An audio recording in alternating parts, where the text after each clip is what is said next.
ਤੋਤਾ ਅਰ ਮੱਧੂ ਹਿਤ ਧਾਰੇ, ਗੋਖੂ ਡੋਡਾ ਮਹਿਤਾ ਚਾਰੇ।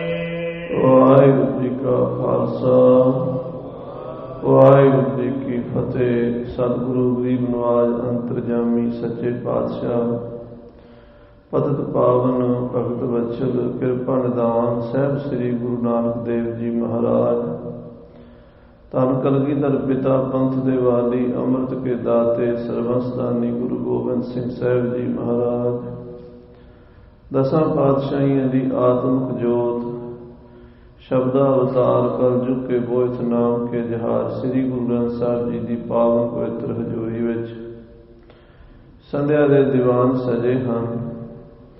ਅਤੀ ਸਤਿਕਾਰਯੋਗ ਭਾਈ ਸਾਹਿਬ ਭਾਈ ਜਰਨੈਲ ਸਿੰਘ ਜੀ ਨੇ ਬਹੁਤ ਹੀ ਰਸ ਭਿੰਨਾ ਅੰਮ੍ਰਿਤਮਈ ਗੁਰਬਾਣੀ ਦਾ ਕੀਰਤਨ ਸੰਗਤਾਂ ਨੂੰ ਸਰਵਣ ਕਰਾਇਆ ਹੈ।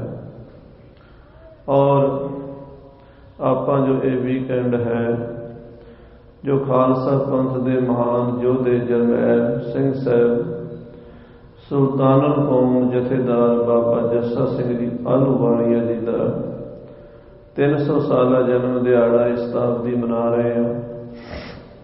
ਪਿਛਲੀ 3 ਮਈ ਨੂੰ ਇਸੇ ਸਾਲ 300 ਸਾਲਾ ਬੜੀ ਵੱਡੀ ਪੱਧਰ ਤੇ ਪੰਜਾਬ ਦੇ ਵਿੱਚ ਸਮੂਹ ਨਿਹੰਗ ਸਿੰਘ ਜਥੇਬੰਦੀਆਂ, ਸ਼੍ਰੋਮਣੀ ਗੁਰਦੁਆਰਾ ਪ੍ਰਬੰਧਕ ਕਮੇਟੀ, ਦਿੱਲੀ ਗੁਰਦੁਆਰਾ ਪ੍ਰਬੰਧਕ ਕਮੇਟੀ ਅਤੇ ਖਾਲਸਾ ਪੰਥ ਦੀਆਂ ਬਾਕੀ ਸਮੂਹ ਜਥੇਬੰਦੀਆਂ ਨੇ ਰਲ ਮਿਲ ਕੇ ਪੰਜਾਬ ਤੋਂ ਲੈ ਕੇ ਦਿੱਲੀ ਤੱਕ ਬੜੀ ਵੱਡੀ ਪੱਧਰ ਤੇ ਮਨਾਇਆ ਹੈ।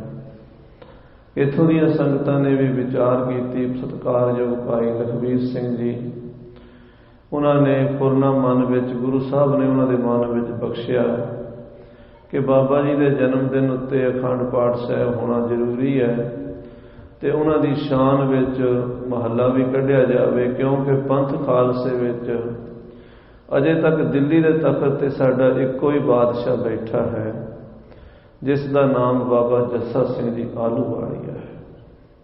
ਭਾਵੇਂ ਪੰਜਾਬ ਦੇ ਵਿੱਚ ਸਾਡੇ ਕਈ ਰਾਜੇ ਮਹਾਰਾਜੇ ਸਤਿਕਾਰਯੋਗ ਹੋਏ ਨੇ, ਬਾਬਾ ਬੰਦਾ ਸਿੰਘ ਜੀ ਤੋਂ ਲੈ ਕੇ ਮਹਾਰਾਜਾ ਰਣਜੀਤ ਸਿੰਘ ਸ਼ੇਰੇ ਪੰਜਾਬ ਤੱਕ, ਪਰ ਦਿੱਲੀ ਤਖਤ ਦੇ ਉੱਤੇ ਜੋ ਹਿੰਦੁਸਤਾਨ ਦੀ ਸਭ ਤੋਂ ਵੱਡੀ ਰਾਜਧਾਨੀ ਹੈ, ਉਹਦੇ ਤੇ ਜੇ ਕਿਸੇ ਨੂੰ ਬਹਿਣ ਦਾ ਸੁਭਾਗ ਮਿਲਿਆ ਤਾਂ ਉਹ ਬਾਬਾ ਜੱਸਾ ਸਿੰਘ ਜੀ ਆਹਲੂਵਾਲੀਆ ਸੀ।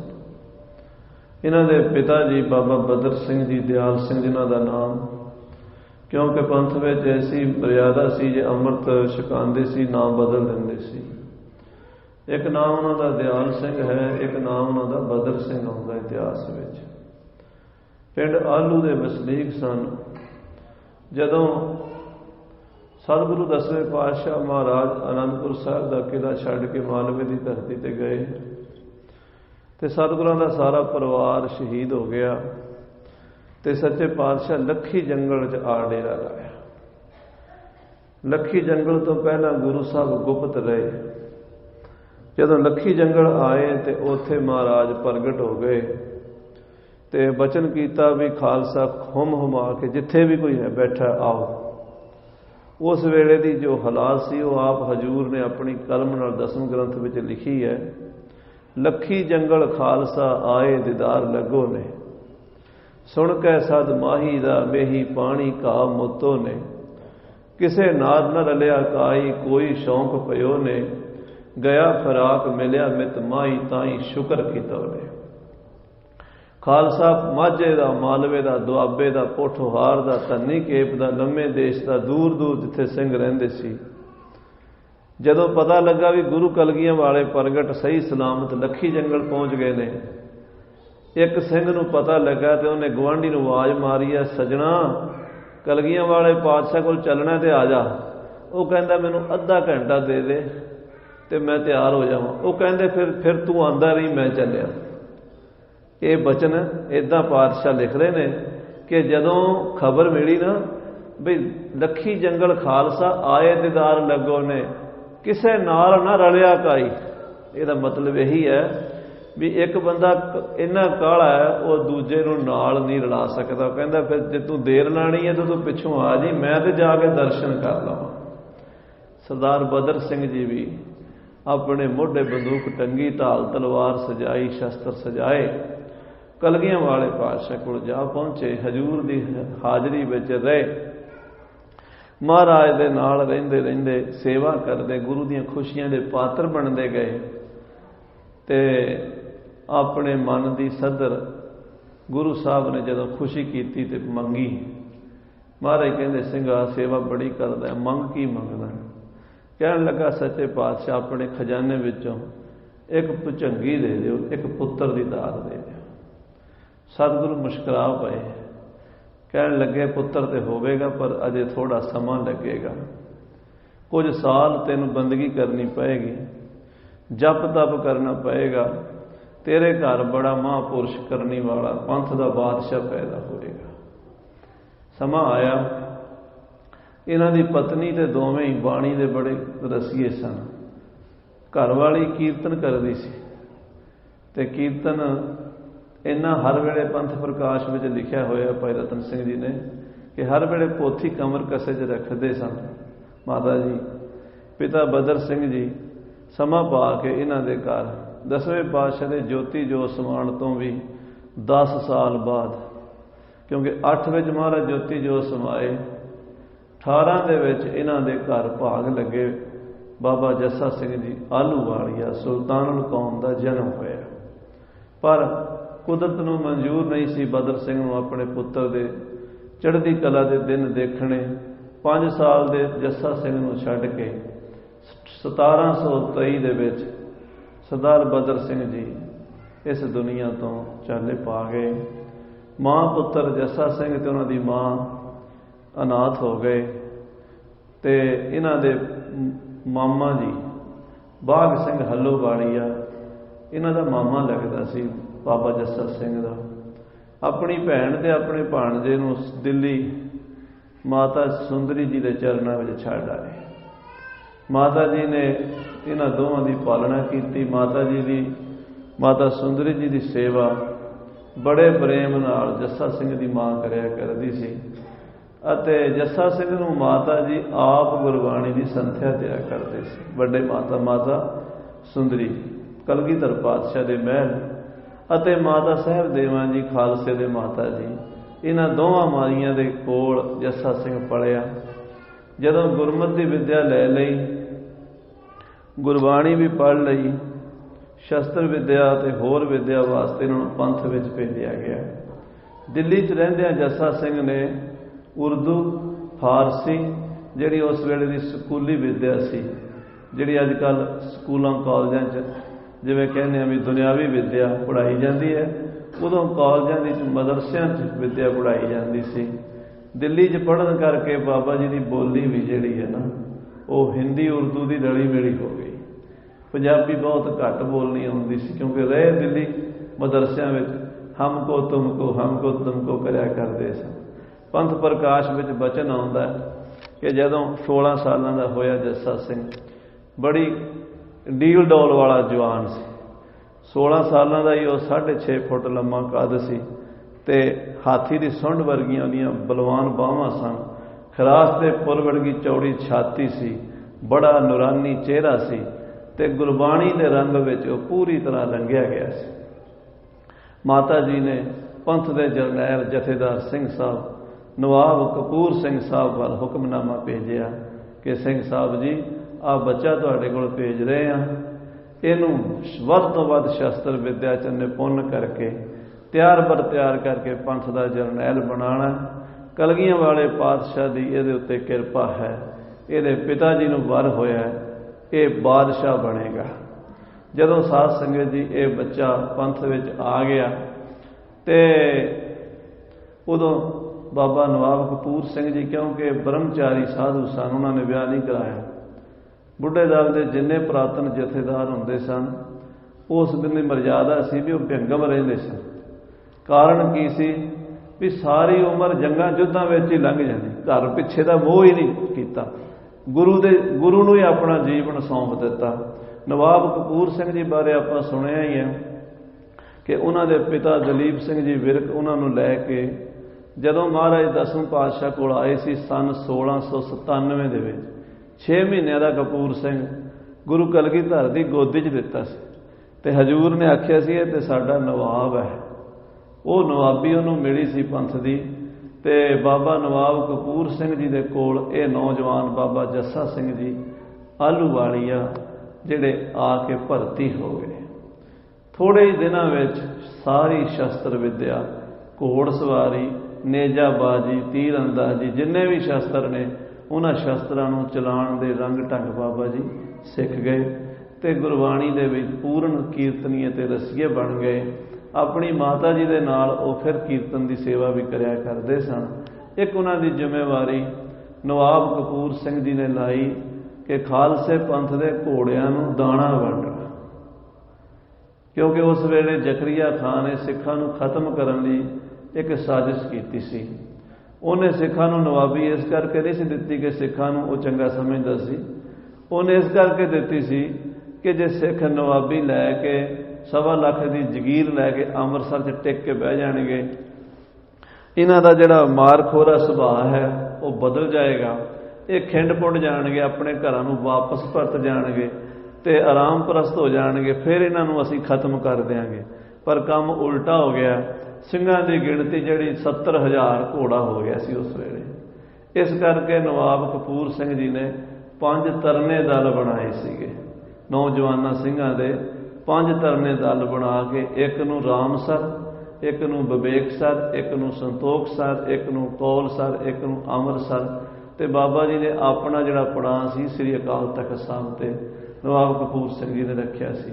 वो इन्ने घोड़ियां नूं दाणा वंडण की जिहड़ी सेवा सी वो बाबा जस्सा सिंह जी नौजवान करया करते सन।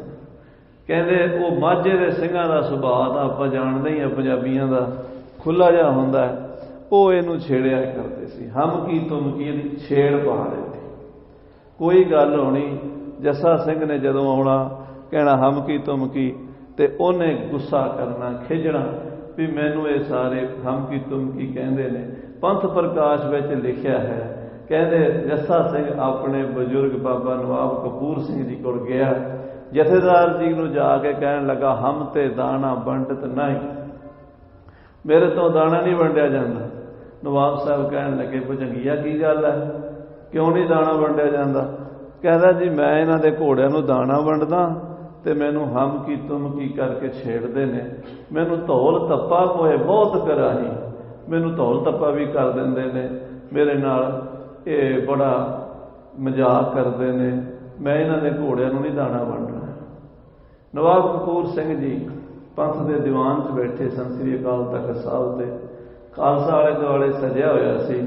नवाब जी के मूँह तो वचन निकलिया, कहन लगे भुजंगिया मैं इन्हां दे घोड़ियां की लिद चुकदा सी, इन्हां ने मैनू नवाबी दे दी, तू इन्हां दे घोड़ियां नूं दाना पांदा है, तैनूं पातशाही दे देणगे।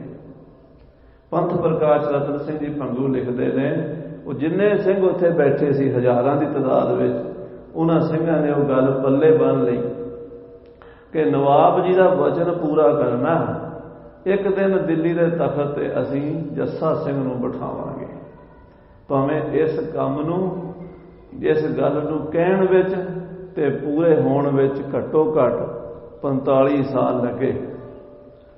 45-47 साल बाद वचन पूरा होया।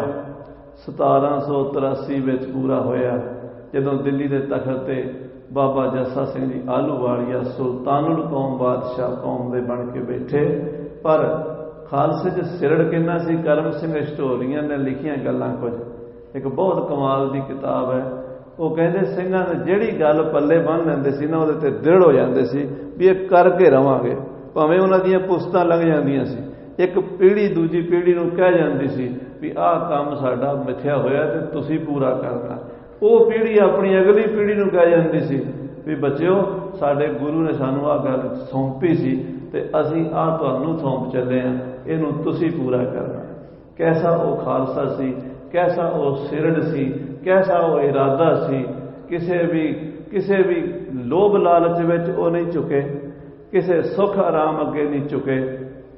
अहमद शाह बदाली की चिट्ठी आई नवाब बाबा जस्सा सिंह जी आलूवालिया, जस्सा सिंह आलूवालिया नूं जिहड़ी चिट्ठी आई अहमद शाह बदाली की, वो तो सानूं नहीं मिलती, पता नहीं वो कित्थे रुल गई, खत्म हो गई। पर जिहड़ी चिट्ठी दा ਉਹਦਾ जवाब है जस्सा सिंह ने लिखिया वो सानू इतिहास के ग्रंथों चों मिलती है। अब्दाली ने लिखिया सी कि बाबा जस्सा सिंह की लड़ाई का राह छड्ड दे, तू मेरे नाल बह के गलबात कर। असी पंजाब का सिस्टम बड़े सही तरीके नाल मसला सुलझा लैने आ। जिहड़ियां साडीआं कुछ शर्तां ने तुसीं मान लो, जिहड़ियां तुहाडीआं शर्तां ने असीं मान लैने आ। आपां लड़ाई क्यों करदे? अब्दाली ने बाबा जस्सा सिंह नूं कहा गलबात कर लै। अगों ਉਹਦਾ इरादा जिहड़ा सी अब्दाली का वो बेईमानी वाला सी। अब्दाली बेईमान सी कि वह पंजाब नूं अफगानिस्तान का हिस्सा बनाना चाहुंदा सी, सदा लई काबल का गुलाम करना चाहुंदा सी। उधरों दिल्ली का मुगल बादशाह मुहम्मद शाह रंगीला वो सारी सदा वास्ते पंजाब नूं दिल्ली के थल्ले रखना चाहुंदा सी। दो ताकतां लड़ रहीआं सी, पर बाबा जस्सा सिंह जी ते बाबा चढ़त सिंह जी ते बाबा जय सिंह जी ते बड़े बड़े योधे सूरमे ये कहते सी खालसा पंथ की आवाज़ सी कि ना पंजाब काबल दा ते ना दिल्ली दा, पंजाब खालसे दा है। पंजाब वसदा गुरां दे नां ते है ते गुरु दे नां ते ही पंजाब वसेगा, होर किसी दा नहीं वसन देंगे।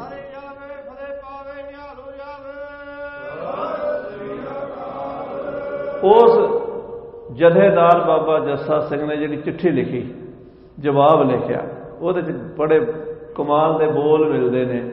कहते बातें हमारी व तुम्हारी, कुछ उर्दू है, कुछ पंजाबी है, कुछ हिंदी है। बातें मैंने गल्लां बातें हमारी व तुम्हारी जंग के मैदान में होवेंगियां। अब्दाली नूं जवाब दिता, एडी वड्डी ताकत अहमद शाह अब्दाली जिहदे कोल हमेशा 2.5-3 लाख फौजी लड़न मरन लई तैयार रहिंदे सी, जिहदे नाल साडा वड्डा घल्लू घारा होया। उस अहमद शाह अब्दाली नूं जवाब दे रहा बाबा जस्सा सिंह, बातें हमारी व तुम्हारी जंग के मैदान में होवेंगी, यानी तेरियां ते साड़ियां गल्लां लड़ाई के मैदान च होणगियां। मैं गोल मेज ते बह के तेरे नाल मीटिंग नहीं कर सकता, मेरी मीटिंग होवेगी मैदान जंग विच। बातें मेरी हमारी व तुम्हारी जंग के मैदान में होवेंगी, वहां जो शस्त्र छूटेंगे, वहां जो शस्त्र छूटेंगे वो वार्तालाप होवेगी, वो गलबात आदान प्रदान होवेगा विचारां दा। ये गल्लां नहीं मैं तेरे नाल बह के कर सकदा। ऐसा दलेर, ऐसा बहादुर योधा सी।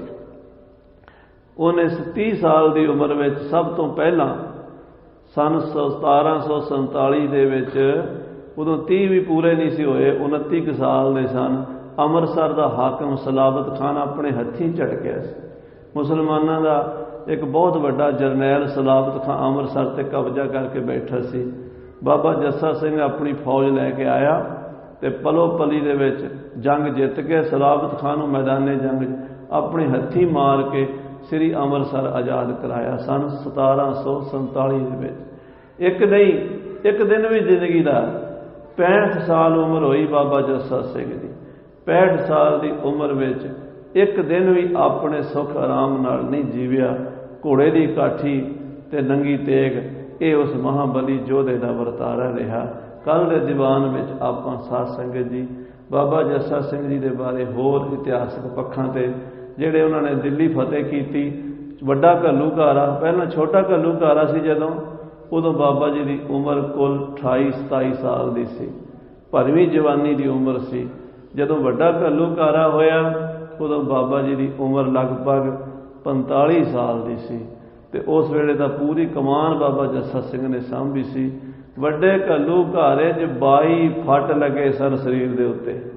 माड़ी जी सानू खरौंच आ जाए असी उस वेले डिग पैंदे आ। 22 फट लगे, घोड़ा जख्मां दे नाल चूर हो गया ते घोड़ा तुरनों आकी हो गया। भाई रतन सिंह जी कहते हैं कि जस्सा सिंह आलूवालीए का गड़वई सी गुरमुख सिंह घोड़े नूं चाबक मारन लगा भी घोड़ा अगे तुरे ते बाबा जी कहते ना गुरमुख सिंह मेरे घोड़े नूं चाबक ना मारी, किते मेरा घोड़ा दौड़ ना जावे। जे घोड़ा दौड़ गया सिंघां ने कहना घोड़ा दौड़ाए जस्सा सिंह नठा, कि जस्सा सिंह घोड़ा दौड़ा के नठ के भज गया जंग के मैदान चों, सिंह मेहणा मारनगे। इहो जिहा जस्सा सिंह सुल्तानुल कौम आप 300 साल मना रहे हैं। दूजियां कौमां अपने जरनैलों ਆਪਣੇ ਬਹਾਦਰਾਂ ਨੂੰ, ਆਪਣੇ ਯੋਧਿਆਂ ਨੂੰ ਯਾਦ ਰੱਖਦੀਆਂ ਨੇ। ਸਾਧ ਸੰਗਤ ਜੀ, ਅਸੀਂ ਭੁੱਲਦੇ ਜਾਂਦੇ ਹਾਂ। ਸਾਨੂੰ ਪਤਾ ਹੀ ਨਹੀਂ ਕਿ ਸਾਡਾ ਮਹਾਨ ਵਿਰਸਾ, ਸਾਡੇ ਮਹਾਨ ਪੁਰਸ਼। ਆ ਤੁਸੀਂ ਅਮਰੀਕਾ 'ਚ ਬੈਠੇ ਹੋ, ਇੱਥੇ ਜਿਹੜੇ ਵੀ ਰਾਸ਼ਟਰਪਤੀ ਹੋਏ ਨੇ, ਜਿਹੜੇ ਵੀ ਇੱਥੋਂ ਦੇ ਸਤਿਕਾਰਯੋਗ ਲੋਕ ਹੋਏ ਨੇ, ਉਹਨਾਂ ਦਾ ਪਾਠ ਸਕੂਲਾਂ ਵਿੱਚ ਪੜ੍ਹਾਇਆ ਜਾਂਦਾ, ਇੰਟਰਨੈਟ 'ਤੇ ਪੜ੍ਹਾਇਆ ਜਾਂਦਾ, ਆਪਣੇ ਬੱਚਿਆਂ ਨੂੰ ਪੜ੍ਹਾਇਆ ਜਾਂਦਾ। ਸਾਰੀ ਕੌਮਾਂ, ਸਾਰੀ ਦੁਨੀਆ ਕਰਦੀ ਹੈ। ਸਾਡਾ ਹੱਕ ਹੈ ਅਸੀਂ ਆਪਣੇ ਬਜ਼ੁਰਗਾਂ ਨੂੰ, ਆਪਣੇ ਸ਼ਹੀਦਾਂ ਨੂੰ, ਆਪਣੇ ਮਾਂ ਬਲੀਆਂ ਨੂੰ ਯਾਦ ਕਰਦੇ ਰਹੀਏ, ਕਿਉਂਕਿ ਇਤਿਹਾਸ ਕੌਮ ਦੀ ਜਿੰਦ ਜਾਨ ਹੁੰਦੀ ਹੈ। ਜਿਹੜੀ ਕੌਮ ਆਪਣਾ ਇਤਿਹਾਸ ਭੁੱਲ ਜਾਂਦੀ ਹੈ, ਉਹ ਦੁਨੀਆ ਦੇ ਤਖਤੇ 'ਤੇ ਖਤਮ ਹੋ ਜਾਂਦੀ ਹੈ। ਆਓ ਸੱਚੇ ਪਾਤਸ਼ਾਹ ਮਹਾਰਾਜ ਸ੍ਰੀ ਗੁਰੂ ਅਰਜਨ ਦੇਵ ਜੀ ਦੇ ਲੜੀਵਾਰ ਇਤਿਹਾਸ ਦੀ ਕਥਾ ਸ਼ਾਮ ਦੇ ਦੀਵਾਨਾਂ ਵਿੱਚ ਚੱਲ ਰਹੀ ਹੈ। ਪੰਚਮ ਪਾਤਸ਼ਾਹ ਜੀ ਦੇ ਕੋਲ ਬੜੇ ਬੜੇ ਮਹਾਂਪੁਰਸ਼, ਗੁਰਮੁਖ ਗੁਰਸਿੱਖ, ਨਾਮ ਰਸੀਏ, ਅਭਿਆਸੀ ਸਵਾਲ ਕਰ ਰਹੇ ਨੇ। ਕੋਈ ਕੁਛ ਪੁੱਛਦਾ ਹੈ, ਕੋਈ ਕੁਛ ਪੁੱਛਦਾ, ਪਰ ਇਹ ਪੁੱਛਾਂ ਦੁਨਿਆਵੀ ਨਹੀਂ, ਇਹ ਰੂਹਾਨੀਅਤ ਦੀਆਂ ਨੇ। ਆਪਣੀ ਕਲਿਆਣ ਵਾਸਤੇ, ਆਪਣੀ ਮੁਕਤੀ ਵਾਸਤੇ, ਆਪਣੀ ਰੂਹ ਵਾਸਤੇ, ਆਪਣੀ ਆਤਮਾ ਵਾਸਤੇ ਗੁਰੂ ਤੋਂ ਉਪਦੇਸ਼ ਲੈ ਰਹੇ ਨੇ ਸਿੱਖ। ਕਿਹੜੇ ਸਿੱਖ ਗੁਰੂ ਕੋਲ ਆਏ ਨੇ, ਕੀ ਪੁੱਛਦੇ ਨੇ, ਸੁਣੀਏ ਪਿਆਰ ਨਾਲ, ਆਖੀਏ ਸਤਿਨਾਮ ਸ੍ਰੀ ਵਾਹਿਗੁਰੂ, ਸਤਿਨਾਮ ਸ੍ਰੀ ਵਾਹਿਗੁਰੂ। ਜਿਨ੍ਹਾਂ ਜਿਨ੍ਹਾਂ ਗੁਰੂ ਕੇ ਸਿੱਖਾਂ ਨੇ ਗੁਰੂ ਸਾਹਿਬ ਜੀ ਤੋਂ ਉਪਦੇਸ਼ ਲਿਆ, ਉਹਨਾਂ ਦਾ ਕਲਿਆਣ ਉਸ ਉਪਦੇਸ਼ ਨੂੰ ਕਮਾ ਕੇ ਹੋਇਆ। ਹਾਂਜੀ, ਸਾਰਾ ਜੀਵਨ ਗੁਰੂ ਨੂੰ ਹੀ ਸੌਂਪ ਦਿੱਤਾ। ਗੁਰੂ ਨਾਲ ਹੀ ਜੀਏ, ਗੁਰੂ ਨਾਲ ਹੀ ਮਰੇ, ਮਰਦੇ ਦਮ ਤੱਕ ਗੁਰੂ ਨੂੰ ਛੱਡਿਆ ਨਹੀਂ, ਤਾਂ ਹੀ ਮੁਕਤੀ ਨੂੰ ਪ੍ਰਾਪਤ ਹੋਏ, ਬ੍ਰਹਮ ਗਿਆਨੀ ਮਹਾਂਪੁਰਸ਼ ਬਣੇ ਹਨ। ਹਾਂਜੀ, ਭਾਈ ਸਾਹਿਬ ਭਾਈ ਤੋਤਾ ਜੀ ਤੇ ਭਾਈ ਸਾਹਿਬ ਭਾਈ ਮੱਧੂ ਜੀ, ਇਹਨਾਂ ਦੇ ਨਾਮ ਪੜ੍ਹਨੇ ਹੋਣ, 11ਵੀਂ ਵਾਰ ਭਾਈ ਗੁਰਦਾਸ ਜੀ ਦੀ ਪੜ੍ਹ ਲਓ, ਉਹਦੇ ਵਿੱਚ ਸਾਰੇ ਸਿੱਖਾਂ ਦੇ ਨਾਮ ਆਉਂਦੇ ਨੇ। ਮਹਾਂਪੁਰਸ਼ ਬਾਬਾ ਆਤਮਾ ਸਿੰਘ ਜੀ ਪੰਜੋਖਰਾ ਸਾਹਿਬ ਵਾਲੇ ਰੋਜ਼ ਇਸ ਵਾਰ ਦਾ ਪਾਠ ਕਰਿਆ ਕਰਦੇ ਸਨ। ਅਸੀਂ ਉਹਨਾਂ ਨੂੰ ਪੁੱਛਿਆ, ਮਹਾਂਪੁਰਸ਼ੋ ਇਸ ਵਾਰ ਦਾ ਪਾਠ ਕਰਨ ਦਾ ਕੀ ਪ੍ਰਯੋਜਨ ਹੈ? ਉਹ ਕਹਿੰਦੇ ਇਹਦੇ ਵਿੱਚ ਉਹਨਾਂ ਸਾਰੇ ਸਿੱਖਾਂ ਦੇ ਨਾਮ ਆਉਂਦੇ ਨੇ ਜਿਨ੍ਹਾਂ ਨੇ ਗੁਰੂ ਨਾਨਕ ਸਾਹਿਬ ਤੋਂ ਲੈ ਕੇ 6ਵੇਂ ਪਾਤਸ਼ਾਹ ਤੱਕ ਸੇਵਾ ਸਿਮਰਨ ਕੀਤਾ ਹੈ। ਉਹਨਾਂ ਗੁਰਸਿੱਖਾਂ ਦੇ ਨਾਂ ਲੈਣ ਨਾਲ ਸਾਡਾ ਜੀਵਨ ਉਹਨਾਂ ਵਰਗਾ ਬਣ ਜਾਵੇ, ਸਾਡੀ ਇਹ ਅਰਦਾਸ ਹੈ। ਇਸ ਕਰਕੇ ਅਸੀਂ ਉਹ ਪੜ੍ਹਦੇ ਹਾਂ। ਤੋ ਸਾਧ ਸੰਗਤ ਜੀ, ਇਹ 11ਵੀਂ ਵਾਰ ਦੇ ਵਿੱਚ ਨਾਮ ਆਉਂਦਾ ਭਾਈ ਤੋਤਾ, ਭਾਈ ਮੱਧੂ। ਹਾਂਜੀ, ਭਾਈ ਗੋਖੂ, ਭਾਈ ਟੋਡਾ, ਇਹ ਚਾਰੇ ਗੁਰੂ ਕੇ ਸਿੱਖ, ਚਾਰੇ ਸਿੱਖ ਮਹਾਰਾਜ ਪੰਚਮ ਪਾਤਸ਼ਾਹ ਜੀ ਦੇ ਕੋਲ ਆਏ ਹਨ। ਸਤਿਗੁਰਾਂ ਦੇ ਚਰਨਾਂ ਤੇ ਮੱਥਾ ਟੇਕਿਆ ਹੈ, ਨਮਸਕਾਰ ਕੀਤੀ ਹੈ। ਹੱਥ ਜੋੜ ਕੇ ਸਤਿਗੁਰੂ ਜੀ ਦੇ ਚਰਨਾਂ ਵਿੱਚ ਬੈਠ ਗਏ ਹਨ। ਜਦੋਂ ਸਤਿਗੁਰਾਂ ਨੇ ਮੌਕਾ ਦਿੱਤਾ ਗੱਲ ਕਰਨ ਦਾ, ਬਚਨ ਕਰਨ ਦਾ, ਤਾਂ ਇਹਨਾਂ ਨੇ ਆਪਣੇ ਮਨ ਦੀ ਬੇਨਤੀ ਹਜ਼ੂਰ ਦੇ ਚਰਨਾਂ 'ਚ ਇਉਂ ਕੀਤੀ ਹੈ। ਇਹ ਸੱਚੇ ਪਾਤਸ਼ਾਹ ਮਹਾਰਾਜ, ਗੁਰੂ ਗਰੀਬ ਨਵਾਜ ਸਤਿਗੁਰੂ ਜੀ, ਸਾਡਾ ਜਨਮ ਮਰਨ ਕੱਟ ਦਿਓ। ਇਹ ਸੱਚੇ ਪਾਤਸ਼ਾਹ, ਬਾਰ-ਬਾਰ ਜੰਮਣਾ ਤੇ ਬਾਰ-ਬਾਰ ਮਰਨਾ ਬੜਾ ਵੱਡਾ ਦੁੱਖ ਹੈ। ਜੰਮ ਜੰਮ ਮਰੈ, ਮਰੈ ਫਿਰ ਜੰਮੈ, ਬਹੁਤ ਸਜਾਏ ਪਿਆ ਦੇਸ ਲੰਮੈ। ਬੰਦੇ ਦੀ ਆ ਮਨੁੱਖ ਜੂਨੀ ਦੇ ਵਿੱਚ ਸਾਨੂੰ ਕਿੰਨੀਆਂ ਸਹੂਲਤਾਂ ਨੇ, ਜੇ ਅਸੀਂ ਕਿਤੇ ਪਸ਼ੂ ਦੀ ਜੂਨ 'ਚ ਪਵਾਂਗੇ ਪਤਾ ਨਹੀਂ ਕਿੰਨੇ ਕੁ ਦੁਖੀ ਹੋਵਾਂਗੇ। ਹਜ਼ੂਰ ਨੇ ਲਿਖਿਆ, 4 ਪਾਵ 2 ਸਿੰਘ ਗੁੰਗ ਮੁਖ, 4 ਤੇਰੇ ਪੈਰ ਹੋਣਗੇ, 2 ਤੇਰੇ ਸਿਰ ਤੇ ਸਿੰਘ ਹੋਣਗੇ, ਮੂੰਹ ਤੋਂ ਗੂੰਗਾ ਹੋਵੇਗਾ, ਤਬ ਕੈਸੇ ਗੁਣ ਗਾਈ ਹੈ। ਉਦੋਂ ਕਿਵੇਂ ਕੀਰਤਨ ਕਰੇਗਾ, ਕਿਵੇਂ ਨਾਮ ਜਪੇਗਾ, ਕਿਵੇਂ ਬਾਣੀ ਪੜ੍ਹੇਗਾ। ਆਪਣੀ ਮਰਜ਼ੀ ਨਾਲ ਨਹਾ ਨਹੀਂ ਸਕਦਾ, ਆਪਣੀ ਮਰਜ਼ੀ ਨਾਲ ਖਾ ਨਹੀਂ ਸਕਦਾ, ਪਸ਼ੂ ਦੀ ਜੂਨੀ 'ਚ ਪੈ ਜਾਏਗਾ। 4 ਪਾਵ 2 ਸਿੰਘ ਗੁੰਗ ਮੁਖ, ਤਬ ਕੈਸੇ ਗੁਣ ਗਈ ਹੈ। ਉੱਠਦੇ ਨੂੰ, ਬਹਿੰਦੇ ਨੂੰ, ठेगा पर है, उठत बैठत ठेगा पर है, तब कत मूड लुकई है, हर बिन बैल बिराने हुई है। हरि दे नाम तो बिना बगाना बल्द बन जाएगा। भगत कबीर साहब जी ने गूजरी राग विच शब्द उचारिया 524 अंग ते श्री गुरु ग्रंथ साहब जी विच। सो साध संगत जी बार बार जमना ते बार बार मरना ये आत्मा वास्ते बड़ा बड़ा कष्ट है, बड़ा बड़ा दुख है। इस दी निर्वृत्ति कर दिओ गुरु जी, साडा जन्म मरण कट दिओ। अब की बार बख्श बंदे को बहुर ना भौजन फेरा। हाँ जी, हे सच्चे पातशाह असी आप जी दी शोभा सुन के आप जी दी शरण विच आए हाँ। आप जी साडा उद्धार कर सकते हो, कल्याण कर सकते हो, इस करके असी आप जी दी शरण विच आए हाँ। महाज्ञानी परम ज्ञानी ब्रह्म ज्ञानी सतगुरु पंजवें पातशाह जी महाराज बोले। महाराज कहते गुरसिखो जी कल्याण चाहते हो तो मिल के गुरबाणी पढ़िया करो, गुरबाणी सुनिया करो। मुक्ति का दरवाजा गुरबाणी ने खोलना, होर कोई तरीका नहीं मुक्ति का। कलयुग दे विच मुक्ति गुरबाणी तो मिलती है। हाँ जी,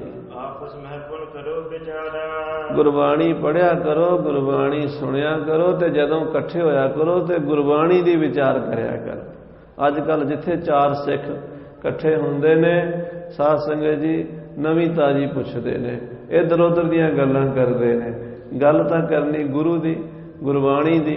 जदों भी कोई गुरबाणी दा शब्द पढ़ो ते अर्थ विचारो, ਉਹਦੀ कोई अर्थ जे नहीं समझ आउंदी किसी गुरसिख नूं पुछो। जे यही काम कर लिया तो बेड़ा पार है। पर महाराज सच्चे पातशाह किरपा करन ते सोझी आवे, इस काम च असीं अज ढिले हाँ। हाँ जी, महाराज कहते गुरबाणी दे विचार करया करो भी गुरु नानक साहब कह की रहे ने, उपदेश की दे रहे ने सच्चे पातशाह। महाराज दा आशा की है, सिद्धांत की है गुरबाणी दा। हाँ जी, ਜਿਹੜੀਆਂ ਚੀਜ਼ਾਂ ਗੁਰਬਾਣੀ 'ਚ ਤਿਆਗਣ ਨੂੰ ਕਿਹਾ ਹੈ ਉਹ ਤਿਆਗ ਦੇਣੀਆਂ, ਉਹ ਨਹੀਂ ਗ੍ਰਹਿਣ ਕਰਨੀਆਂ। ਹਾਂਜੀ, ਜਿਹੜੀਆਂ ਗ੍ਰਹਿਣ ਕਰਨ ਵਾਲੀਆਂ ਨੇ ਉਹ ਗ੍ਰਹਿਣ ਕਰ ਲਓ। ਭਾਵ ਜਿਹੜੇ ਕੰਮ ਕਰਨ ਨੂੰ ਗੁਰਬਾਣੀ ਰੋਕਦੀ ਹੈ ਉਸ ਤੋਂ ਰੁਕ ਜਾਓ, ਜਿਹੜਾ ਕੰਮ ਕਰਨ ਨੂੰ ਗੁਰਬਾਣੀ ਕਹਿੰਦੀ ਹੈ ਉਹ ਕਰ ਲਓ। ਹਾਂਜੀ, ਭਾਈ ਟੋਡਾ ਭਾਈ ਗੋਖਾ ਭਾਈ ਤੋਤਾ ਜੀ ਕਹਿਣ ਲੱਗੇ ਇਹ ਸੱਚੇ ਪਾਤਸ਼ਾਹ ਗੁਰਬਾਣੀ ਪੜ੍ਹਨੀ ਅਤੇ ਗੁਰਬਾਣੀ ਵਿਚਾਰਨੀ ਇਹਦਾ ਕੀ ਪੁੰਨ ਹੈ, ਕੀ ਮਹਾਤਮ ਹੈ, ਕੀ ਲਾਭ ਹੈ। ਅੱਜ ਵੀ ਸਿੱਖ ਪੁੱਛਦੇ ਨੇ ਵੀ ਬਾਣੀ ਪੜ੍ਹਨ ਦਾ ਕੀ ਫਾਇਦਾ ਹੈ, ਨਿਤਨੇਮ ਕਰਨ ਦਾ ਕੀ ਫਾਇਦਾ ਹੈ, ਗੁਰਦੁਆਰੇ ਜਾਣ ਦਾ ਕੀ ਫਾਇਦਾ ਹੈ, ਅੰਮ੍ਰਿਤ ਛਕਣ ਦਾ ਕੀ ਫਾਇਦਾ ਹੈ। ਪਰ ਸਾਧ ਸੰਗਤ ਜੀ ਜੇ ਤੇ ਸੱਚੀ ਮੁੱਚੀ ਫਾਇਦੇ ਵਾਲਾ ਸਵਾਲ ਪੁੱਛੇ ਫਿਰ ਤੇ ਜਵਾਬ ਦਈਏ। ਜੇ ਪਹਿਲਾਂ ਹੀ ਉਹ ਮੰਨੀ ਬੈਠੇ ਨੇ ਵੀ ਕੋਈ ਫਾਇਦਾ ਨਹੀਂ, ਫਿਰ ਜਵਾਬ ਦੇਣ ਦਾ ਵੀ ਕੋਈ ਫਾਇਦਾ ਨਹੀਂ। ਉਹਨਾਂ ਸਿੱਖਾਂ ਨੇ ਉਹ ਨਹੀਂ ਪੁੱਛਿਆ ਵੀ ਕੋਈ ਫਾਇਦਾ ਨਹੀਂ, ਉਹ ਪੁੱਛ ਰਹੇ ਨੇ ਵੀ ਮਹਾਰਾਜ ਆਪ ਮਹਾਤਮ ਦੱਸੋ, ਗੁਰਬਾਣੀ ਪੜ੍ਹਨ ਦਾ ਗੁਰਬਾਣੀ ਸੁਣਨ ਦਾ ਫਲ ਕੀ ਹੈ। ਹਾਂਜੀ, ਜੋ ਗੁਰਬਾਣੀ ਪੜ੍ਹਨ ਦਾ ਵਿਚਾਰਨ ਦਾ ਫਲ ਹੈ ਉਹ ਦੱਸੋ। ਜਦੋਂ ਅਸੀਂ ਗੁਰਬਾਣੀ ਦੇ ਸੁਣਨ ਦਾ ਗੁਰਬਾਣੀ ਦੇ ਪੜ੍ਹਨ ਦਾ ਫਲ ਆਪ ਜੀ ਦੇ ਮੁਖ ਤੋਂ ਸੁਣਾਂਗੇ, ਫਿਰ ਅਸੀਂ ਵੀ ਗੁਰਬਾਣੀ ਪੜ੍ਹਾਂਗੇ, ਅਸੀਂ ਵੀ ਗੁਰਬਾਣੀ ਸੁਣਾਂਗੇ ਤੇ ਕਮਾਵਾਂਗੇ ਤੇ ਸਾਡਾ ਕਲਿਆਣ ਹੋਵੇਗਾ। ਆਪ ਜੀ ਗੁਰਬਾਣੀ ਪੜ੍ਹਨ ਸੁਣਨ ਦਾ ਫਲ ਦੱਸੋ। ਆਖੋ ਸਤਿਨਾਮ ਸ੍ਰੀ ਵਾਹਿਗੁਰੂ। ਮਹਾਰਾਜ ਕਹਿਣ ਲੱਗੇ ਭਾਈ ਗੁਰਮੁਖੋ ਗੁਰਬਾਣੀ ਪੜ੍ਹਨ ਦਾ ਤੇ ਗੁਰਬਾਣੀ ਨੂੰ ਵਿਚਾਰਨ ਦਾ ਫਲ ਸੁਣੋ। ਪਹਿਲਾਂ ਸੁਣੋ ਫਿਰ ਮੰਨੋ, ਫਿਰ ਸ਼ਰਧਾ ਦੇ ਨਾਲ ਉਹਦੇ ਤੇ ਅਮਲ ਕਰੋ। ਪਹਿਲੀ ਗੱਲ ਤੇ ਅੱਜ ਕੱਲ੍ਹ ਕੋਈ ਸੁਣਦਾ ਕੋਈ ਨਹੀਂ। ਪਹਿਲੀ ਗੱਲ ਤੇ ਸਾਧ ਸੰਗਤ ਜੀ ਸੁਣਨ ਦੀ ਆਦਤ ਘਟ ਗਈ ਹੈ। ਸਾਰਾ ਦਿਨ WhatsApp Facebook ਤੇ ਇੰਨਾ ਕੁਝ ਸੁਣ ਲੈਂਦੇ ਨੇ ਵੀ ਗੁਰਦੁਆਰੇ ਬਹਿਣ ਜੋਗੀ ਉਹਨਾਂ ਦੇ ਫੁਰਸਤ ਨਹੀਂ ਹੁੰਦੀ ਵੀ ਘੰਟਾ ਬਹਿ ਕੇ ਕੀਰਤਨ ਜਾਂ ਕਥਾ ਸੁਣ ਲਈਏ। ਤੇ ਜੇ ਸੁਣਦੇ ਨੇ ਤੇ ਉਹ ਅੰਦਰ ਨਹੀਂ ਲੰਘਦਾ, ਕੰਨਾਂ ਦੇ ਵਿੱਚ ਸਮਝ ਨਹੀਂ ਆਉਂਦੀ। ਸੁਣਨ ਦੀ ਆਦਤ ਪਾਣੀ ਪੈਂਦੀ ਹੈ ਪਹਿਲੇ ਦਿਨ ਸਕੂਲ 'ਚ ਬੱਚਾ ਜਾਵੇ ਨਾ ਤੇ ਉਹ ਪਹਿਲੇ ਦਿਨ ਹੀ ਟੀਚਰ ਦੀ ਗੱਲ ਨਹੀਂ ਸਮਝ ਸਕਦਾ। ਉਹਨੂੰ ਕਈ ਮਹੀਨੇ ਲੱਗ ਜਾਂਦੇ ਨੇ ਉੱਥੇ ਬਹਿ ਕੇ ਸੁਣਦੇ ਸੁਣਦੇ ਸੁਣਨ ਦੀ ਆਦਤ ਪੈਂਦੀ ਹੈ। ਸੁਣਨਾ ਤੇ ਸੁਣ ਕੇ ਸਮਝਣਾ, ਸੁਣਨਾ ਤੇ ਸੁਣ ਕੇ ਸਮਝਣਾ, ਫਿਰ ਸਮਝ ਕੇ ਮੰਨਣਾ। ਮਹਾਰਾਜ ਕਹਿੰਦੇ ਪਹਿਲਾਂ ਸੁਣੋ ਫਿਰ ਮੰਨੋ, ਫਿਰ ਉਹਦੇ ਤੇ ਅਮਲ ਕਰੋ। ਸੁਣਿਆ ਮੰਨਿਆ ਮਨ ਕੀਤਾ ਭਾਓ, ਅੰਤਰਗਤ ਤੀਰਥ ਮਲ ਨਾਓ। ਹਾਂਜੀ, ਜੋ ਗੁਰਬਾਣੀ ਪਾਠ ਕਰੰਤਾ, ਜਿਹੜਾ ਗੁਰਬਾਣੀ ਦਾ ਪਾਠ ਕਰਦਾ, ਪਹਿਲੀ ਗੱਲ ਹੈ ਬਾਣੀ ਦਾ ਪਾਠ ਕਰਨਾ, ਗੁਰਬਾਣੀ ਦਾ ਪਾਠ ਕਰਨਾ। ਇਹ ਪਹਿਲਾ ਕਦਮ ਹੈ, ਪਹਿਲਾ ਸਟੈਪ ਹੈ। ਜਿਹੜਾ ਗੁਰੂ ਦਾ ਸਿੱਖ ਬਾਣੀ ਦਾ ਪਾਠ ਕਰਦਾ ਹੈ, ਹਾਂਜੀ, ਮਹਾਪਾਪੋ ਹੋਵਤ ਹੰਤਾ, ਬਾਣੀ ਦਾ ਪਾਠ ਕਰਨ ਨਾਲ ਦੇ ਪਾਪ ਕਟੀਣੇ ਸ਼ੁਰੂ ਹੋ ਜਾਂਦੇ ਨੇ। ਭਰੀਐ ਮਤ ਪਾਪਾਂ ਕੈ ਸੰਗ, ਉਹ ਧੋਪੈ ਨਾ ਮੈਂ ਕਰਾਂ। ਪਹਿਲੇ ਦਿਨ ਹੀ ਰਸ ਨਹੀਂ ਆਉਂਦਾ।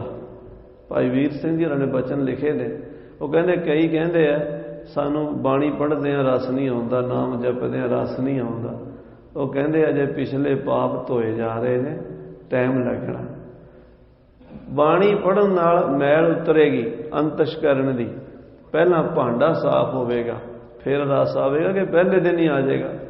ਪਹਿਲਾਂ ਤਾਂ ਬਾਣੀ ਮੈਲ ਧੋਂਦੀ ਹੈ, ਅੰਦਰਲਾ ਮਨ ਸਾਫ਼ ਕਰਦੀ ਹੈ, ਭਾਂਡਾ ਮਾਂਜਦੀ ਹੈ। ਭਾਂਡਾ ਧੋਏ ਬੈਸ ਧੂਪ ਦੇਵੋ, ਤੋ ਦੁੱਧੈ ਕੋ ਜਾਵੋ, ਦੂਧ ਕਰਮ ਫੁਨ ਸੁਰਤ ਸਮਾਇਣ, ਹੋਏ ਨਿਰਾਸ ਚ ਪਾਵੋ, ਜਪੋ ਤਾਂ ਏਕੋ ਨਾਮਾ, ਅਵਰ ਨਿਰਾਫਲ ਕੰਮ। ਲਗਾਤਾਰ ਅਭਿਆਸ।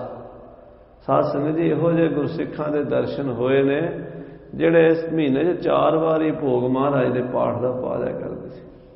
4 ਪਾਠ ਮਹੀਨੇ ਦੇ। ਸਾਡੇ ਕੋਲੋਂ ਸਾਲ 'ਚ ਨਹੀਂ ਭੋਗ ਪੈਂਦਾ। ਮੈਂ ਆਪਣੀ ਗੱਲ ਕਰਾਂ, ਤੁਹਾਡਾ ਤੇ ਮੈਨੂੰ ਪਤਾ ਨਹੀਂ, ਪਰ ਸਾਲ ਵਿੱਚ ਕਈ ਵਾਰੀ ਪਾਠ ਰੱਖਿਆ ਹੁੰਦਾ। ਅੱਜ ਭੋਗ ਪਾਉਂਦੇ ਹਾਂ, ਕੱਲ੍ਹ ਪਾਉਂਦੇ ਹਾਂ। ਇੰਨੇ ਦਲਿਦਰੀ ਹਾਂ ਅਸੀਂ, ਇੰਨੀ ਸਾਡੀ ਕਮੀ ਹੈ।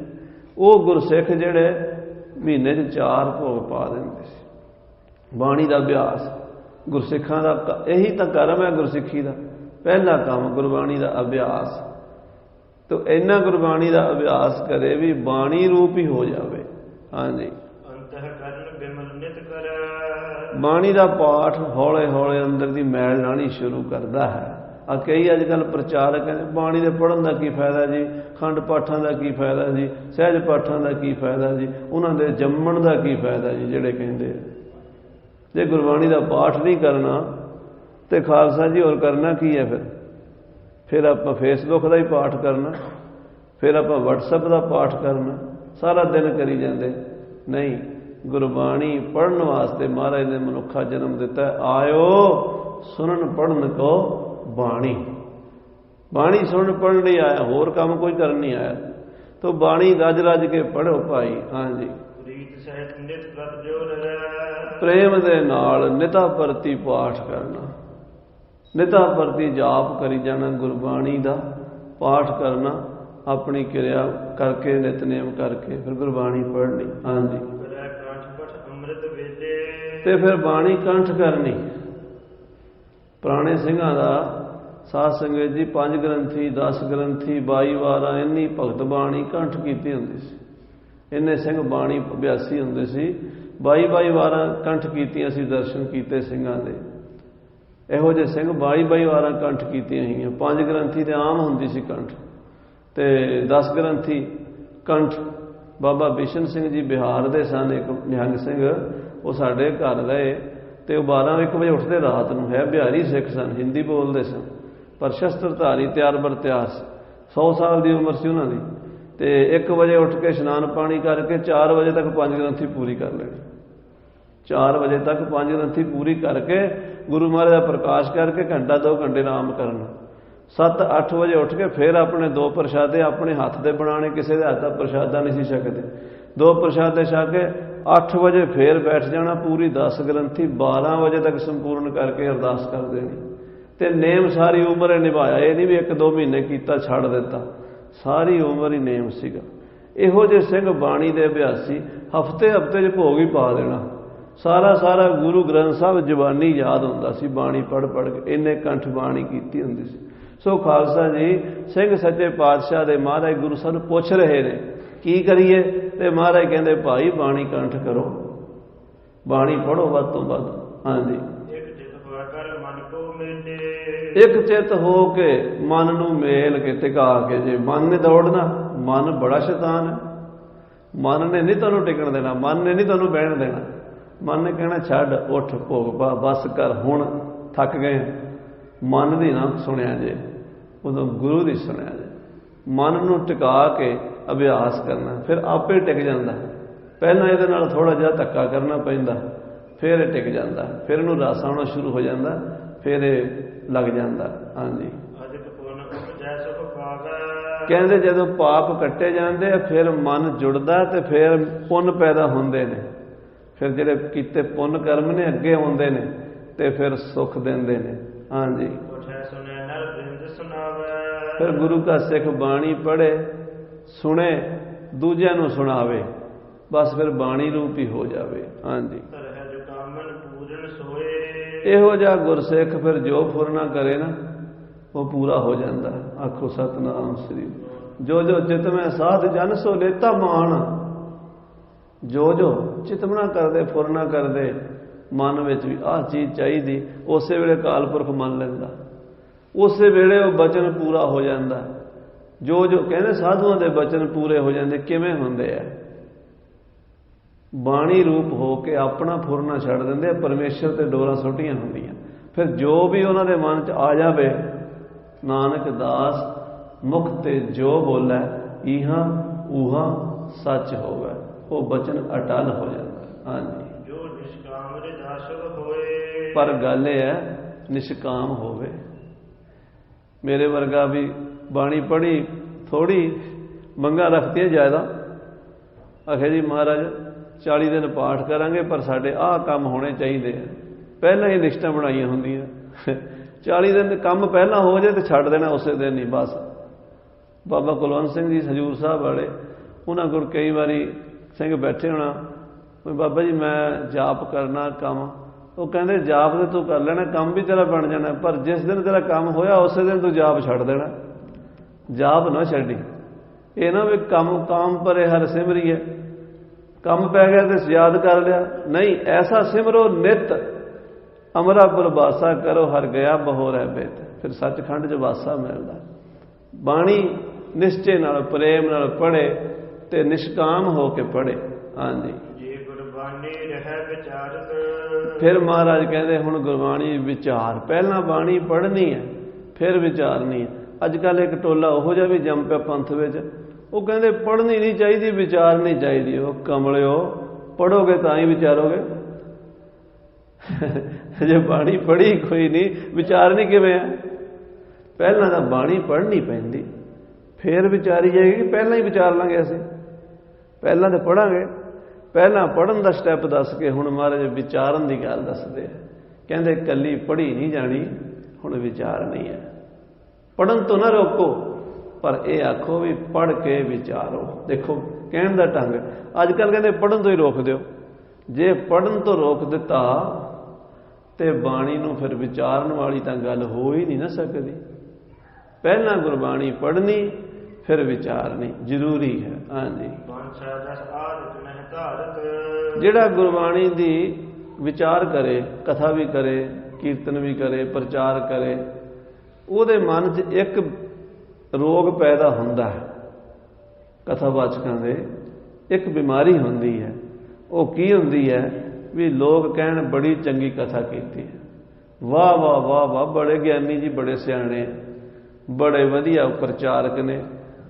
ਕਹਿੰਦੇ ਗੁਰੂ ਘਰ ਬਾਣੀ ਵਿਚਾਰਨ ਵਾਲੇ ਦੇ ਮਨ 'ਚ ਇਹ ਇੱਛਾ ਨਹੀਂ ਹੋਣੀ ਚਾਹੀਦੀ।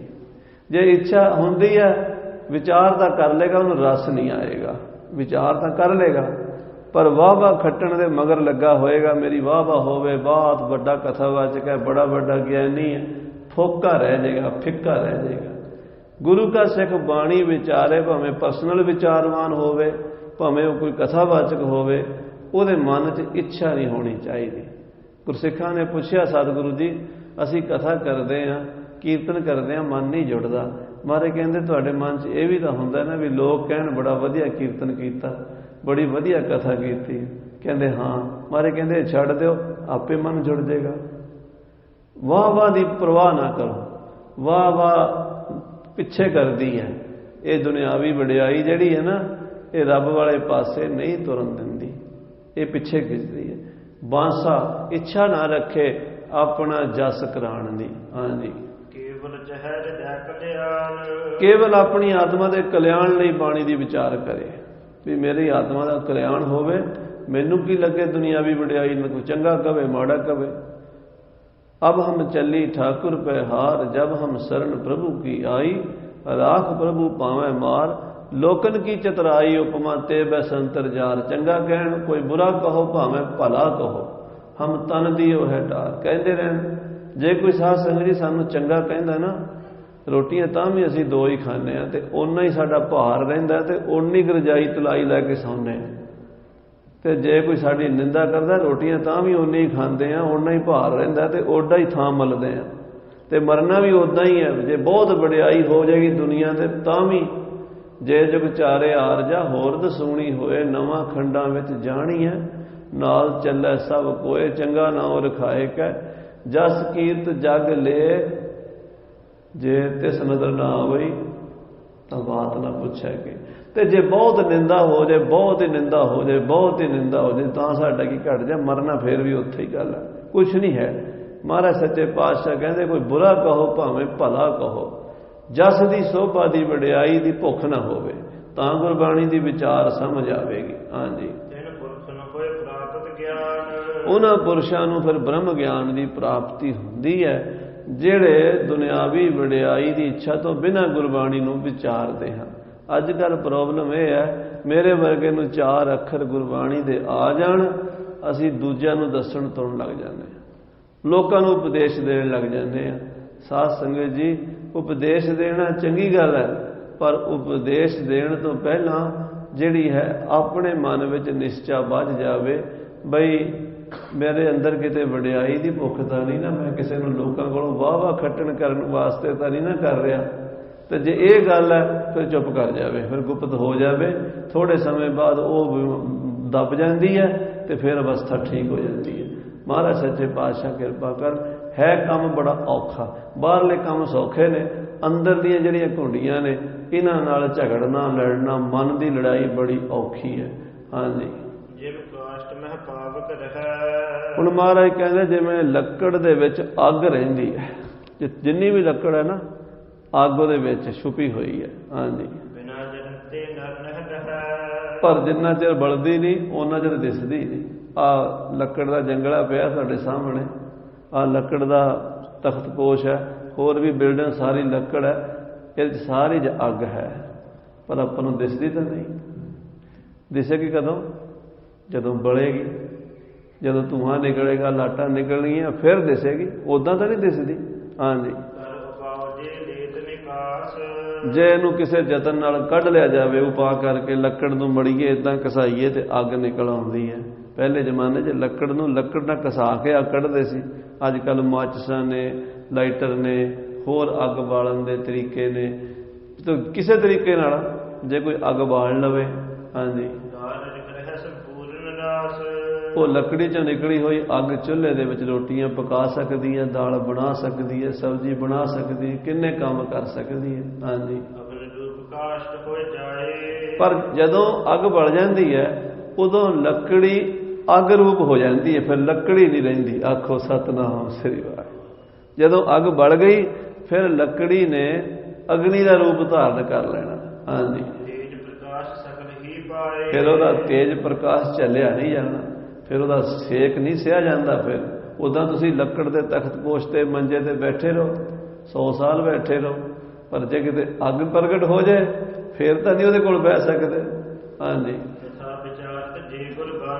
ਇਸ ਤਰ੍ਹਾਂ ਮਹਾਰਾਜ ਕਹਿੰਦੇ ਭਾਈ, ਤੇਜ ਪ੍ਰਕਾਸ਼ ਜਦੋਂ ਹੁੰਦਾ, ਜਦੋਂ ਗੁਰਬਾਣੀ ਦਾ ਵਿਚਾਰ ਕਰਦੇ ਹਾਂ, ਪਹਿਲਾਂ ਗੁਰਬਾਣੀ ਦਾ ਪਾਠ ਕਰਦੇ ਹਾਂ, ਫਿਰ ਗੁਰਬਾਣੀ ਦਾ ਵਿਚਾਰ ਕਰਦੇ ਹਾਂ। ਹਾਂਜੀ,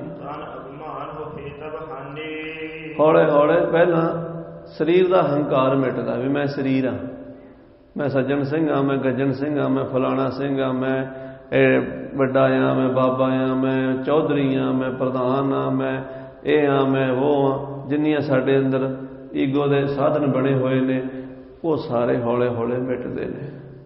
ਮੈਂ ਤਾਂ ਹੈ ਹੀ ਨਹੀਂ। ਜੈਸੇ ਜਲ ਤੇ ਬੁੱਧ ਬੁਧਾ ਉਪਜੈ ਬਿਨ ਸੈ ਨੀਂਦ। ਕੀ ਹੈ ਆ ਨਾਂ ਰੱਖਿਆ ਹੋਇਆ ਸਰੀਰ ਦਾ, ਇਹ ਵੀ ਝੂਠਾ ਹੈ, ਇਹ ਸਰੀਰ ਵੀ ਝੂਠਾ ਹੈ, ਇਹਦੇ ਰਿਸ਼ਤੇ ਵੀ ਝੂਠੇ ਹਨ, ਇਹ ਸੰਸਾਰ ਵੀ ਝੂਠਾ ਹੈ, ਇਹ ਤਾਂ ਐਵੇਂ ਇੱਕ ਤਮਾਸ਼ਾ ਜਿਹਾ ਹੈ, ਸੁਪਨਾ ਜਿਹਾ ਹੈ।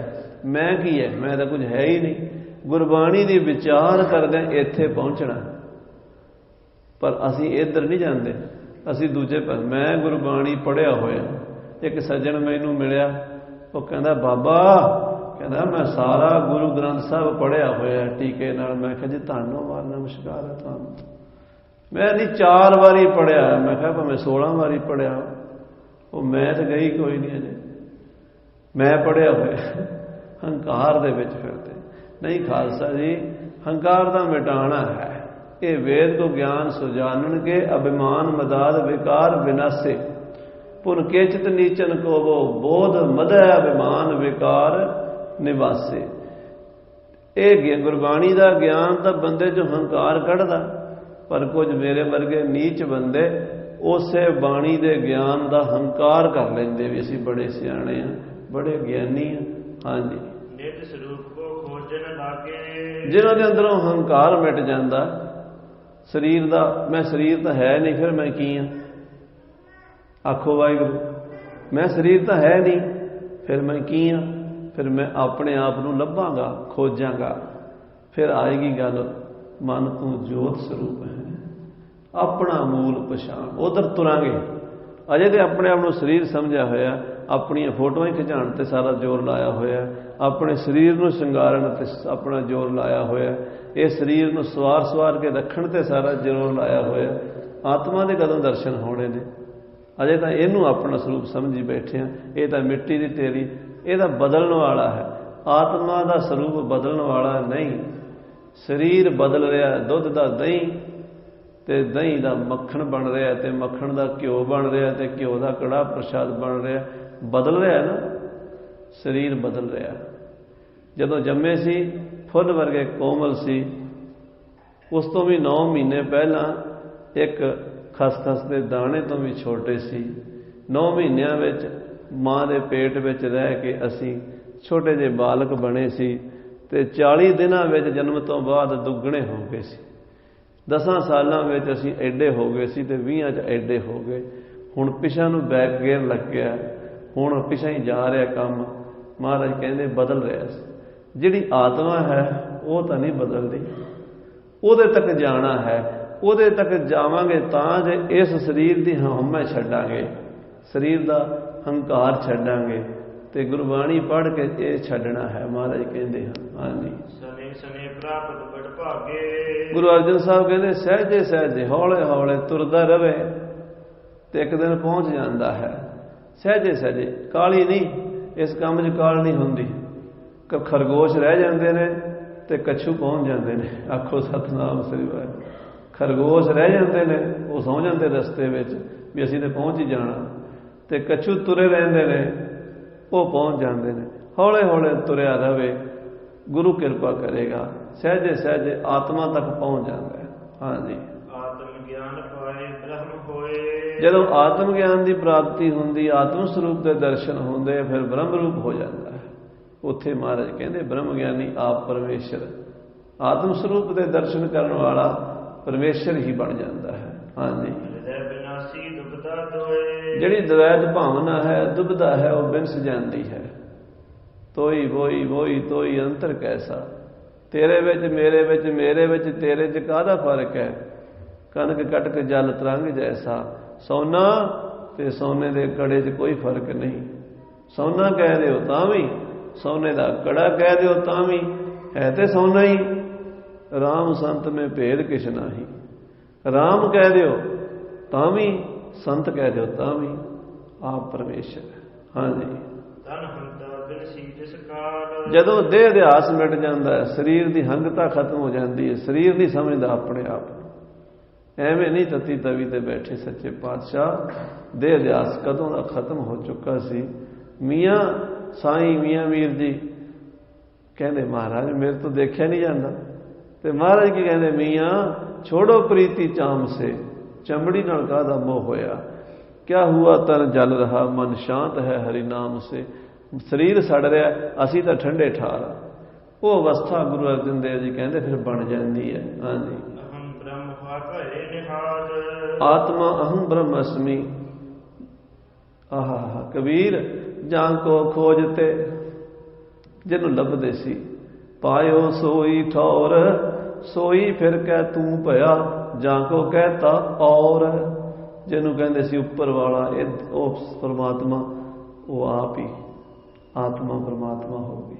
सोई फिर कह तू भया जां को कहता और। जिन्हों होर कहता सी वो अंदर लभ गया तू ते मैं मिट गए। मैं मोही तोई मोही अंतर मिट गया। हाँ जी, पर इत्थे पहुंचने लिए तुरना पएगा। ये अवस्था साध संगत करके शुरू होनी। इत्थे होना पैना। गुरुद्वारे आओ पहला स्टैप है साध संगत करो। हाँ जी, फिर गुरबाणी पढ़ो फिर गुरबाणी विचारो। हाँ जी, इस तरह भाई अपनी कल्याण कर लो। तुहाडे जगत के सारे बंधन कटे जाएंगे। इस जन्म मरण कटिया जाएगा। गुरु नानक साहब कट सकते हैं पर गल है भी आपां भी तां कदम पुट्टीए पहला बाणी वाल सुरती जोड़िए। हाँ जी, भाई गोखा भाई तोता भाई मधु भाई टोडा ये चारे सिख गुरु अमरजन देव जी के भजन सुन के साध संगत मिल गए गुरबाणी की विचार करन लगे ने। गुरबाणी पढ़न लगे ने फिर गुरबाणी की विचार करते हैं सेवा करते हैं सिमरन करते हैं। तो आत्मा का ते शरीर का फर्क की है। शरीर झूठा है आत्मा सत है। उस आत्मा वाले पासे नूं फिर इन्होंने रुख किया है। हौले हौले आत्म ज्ञानी बन के कबीर जां को खोजते पायो सोई ठौर सोई फिर कह तू भया जां को कहता और। वो रूप बन गए ने ब्रह्म ज्ञानी आप परमेश्वर हर हर जन दोई एक है। बिब विचार कछना है जल ते उपज तरंग ज्यों जल ही बिखै समाए। सो साध संगत जी सतगुरां दी कथा अगाध बोध है। दास की बुद्धि थोड़ी है। कुछ विचार करदे दसां तो वध घट शब्द निकले वो माफ़ कर देना। अरदास करनी महाराज अपनी सिक्खी बख्श के जीवन सफला कर देन। कल आपां सवेरे 9 बजे श्री खंड पाठ साहिब के भोगां ते हाज़री भर के दीवान दे विच कथा कीर्तन बाबा जस्सा सिंह जी आलूवालिया जी के संबंध में सरवण करने हैं। तो फिर दोपहर नूं निहंग सिंह फौजां जिवें शस्त्रधारी फौजां महला कढ़दियां ने। बाबा जस्सा सिंह जी सुल्तानुल कौम जी की शताब्दी के संबंध में शस्त्र विद्या का महला कढ़िया जाएगा। भुल्लां चुकां दी खिमा। हे गोबिंद हे गोपाल।